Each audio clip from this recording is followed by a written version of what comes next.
শিক্ষার্থী বন্ধুরা, মেধাবী ক্যাশ লার্নিং পয়েন্ট থেকে নতুন একটি ক্লাসে সবাইকে স্বাগত।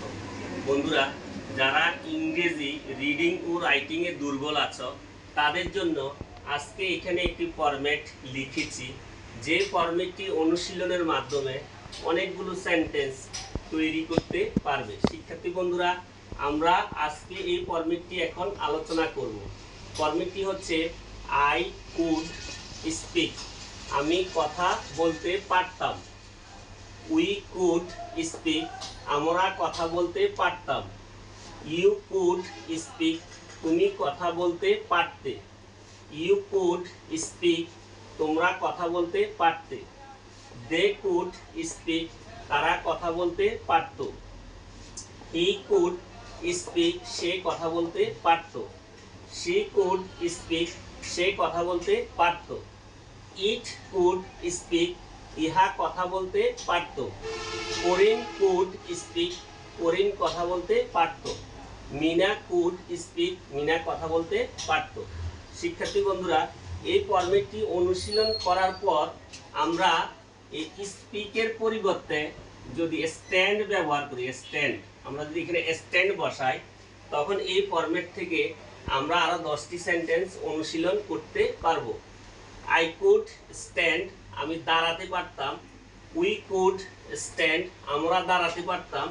ইউ কুড স্ট্যান্ড, তুমি দাঁড়াতে পারতে। ইউ কুড স্ট্যান্ড, তোমরা দাঁড়াতে পারতে। দে কুড স্ট্যান্ড, তারা দাঁড়াতে পারত। হি কুড স্ট্যান্ড, সে দাঁড়াতে পারত। শি কুড স্ট্যান্ড, সে দাঁড়াতে পারত। ইট কুড স্ট্যান্ড, ইহা দাঁড়াতে পারত। করিম কুড স্ট্যান্ড, করিম দাঁড়াতে পারত। মিনা কুড স্ট্যান্ড, মিনা দাঁড়াতে পারত। শিক্ষার্থী বন্ধুরা, আমরা এই স্পিকের পরিবর্তে যদি এখানে সিট বসাই, তাহলে এই ফরম্যাটে আরও 10টি সেন্টেন্স অনুশীলন করতে পারবো।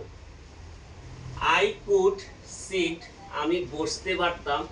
উই কুড সিট, আমরা বসতে পারতাম। ইউ কুড সিট, তুমি বসতে পারতে।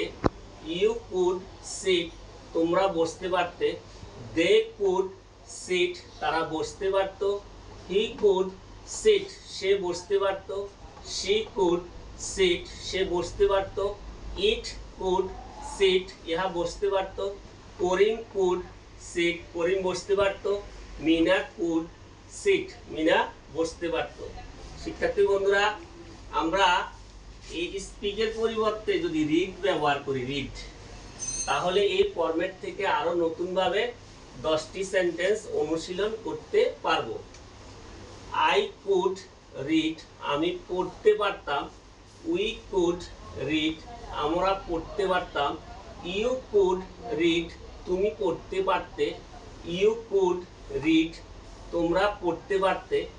দে কুড রিড, তারা পড়তে পারতো। হি কুড রিড, সে পড়তে পারত। শি কুড রিড, সে পড়তে পারত। ইট কুড রিড, ইহা পড়তে পারত। করিম কুড রিড, করিম পড়তে পারত। মিনা কুড রিড, মিনা পড়তে পারত। বন্ধুরা, স্পিকের পরিবর্তে যদি আমরা রাইট ব্যবহার করি, রাইট, রাইট অর্থ হচ্ছে লেখা, তাহলে আমরা এই ফরম্যাটে আরো 10টি সেন্টেন্স অনুশীলন করতে পারবো। আই কুড রাইট, আমি লিখতে পারতাম। উই কুড রাইট, আমরা লিখতে পারতাম। ইউ কুড রাইট, তুমি লিখতে পারতে। ইউ কুড রাইট, তোমরা লিখতে পারতে। দে কুড রাইট, তারা লিখতে পারতো। হি কুড রাইট, সে লিখতে পারতো। শি কুড রাইট, সে লিখতে পারতো। ইট কুড রাইট, ইহা লিখতে পারত। করিম কুড রাইট, করিম লিখতে পারত। মিনা কুড রাইট, মিনা লিখতে পারত। শিক্ষার্থী বন্ধুরা, আমরা এই ফরম্যাট থেকে স্পিক দিয়ে 10টি সেন্টেন্স, স্ট্যান্ড দিয়ে 10টি সেন্টেন্স, সিট দিয়ে 10টি সেন্টেন্স, রিড দিয়ে 10টি সেন্টেন্স, রাইট দিয়ে 10টি সেন্টেন্স, সর্বমোট এই ফরম্যাটে আমরা 50টি সেন্টেন্স অনুশীলন করেছি। বন্ধুরা, এখানে একটি বার রেখে দিলাম, সেটি হচ্ছে সুইম। আমরা যে সুইম দিয়ে এই ফরম্যাটটি অনুশীলন করে আরো 10টি সেন্টেন্স তৈরি করতে পারবো। যেমন আই কুড সুইম, আমি সাঁতার কাটতে পারতাম। বন্ধুরা অবশ্যই তোমরা এই সুইম দিয়ে এই ফরম্যাটে 10টি সেন্টেন্স অনুশীলন করবে। আজকে যারা এই ক্লাসটি দেখেছো সবাইকে ধন্যবাদ জানিয়ে আজকের মতো আল্লাহ হাফেজ।